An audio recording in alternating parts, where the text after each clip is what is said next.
फूलों की सेज। एक देश के राजा को फूलों की सेज सजवाने और विभिन्न प्रकार के खुशबूदार फूलों से सजी हुई सेज पर सोने का शौक था। एक निपुण मालिन को राजा की सेज फूलों से सजाने का काम सौंपा गया था। वह पूरी लगन से राजा की सेज को सजाने का काम करती थी। राजा उसके काम से अत्यंत प्रसन्न था। एक दिन की बात है, वह अपने घर के अन्य कार्यों के कारण बहुत थकी हुई थी। उसे राजा की सेज सजाने का कार्य तो हर हाल में करना था।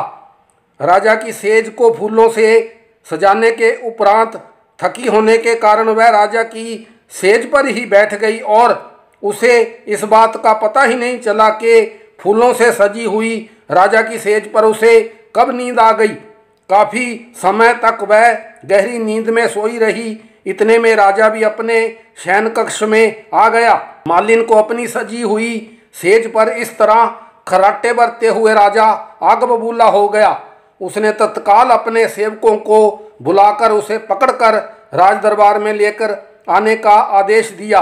राजा ने मालिन को पूरे 100 कोड़े लगाने की सजा दी। मालिन ने राजा के आगे अपने हाथ पांव जोड़े, परंतु राजा टस से मस नहीं हुआ। कोड़े लगाने का कार्य शुरू हो गया। कोड़े पड़ते ही मालिन चीखने चिल्लाने लगी और चीत्कार करने लगी। चीखते चीखते अचानक वह जोर जोर से ठहाके लगाने लगी। यह देखकर राजा एकदम सख्ते में आ गया और कहने लगा, अरे ओ नादान, तू पागल हो गई है जो चीत्कार करते करते अचानक हंसने लगी है। मैं ठीक ही तो हंस रही हूँ राजन, जब मुझे केवल एक रोज और कुछ घड़ी फूलों की सेज पर सोने पर पूरे 100 कोड़ों की मार की सजा भुगतनी पड़ रही है, तो उन लोगों का परिणाम क्या होगा जो प्रतिदिन और कई कई घड़ियों तक खुशबूदार फूलों की आरामदायक सेज पर विश्राम करते हैं। क्या कह रही हो तुम? क्या तुम्हारा संकेत मेरी ओर तो नहीं?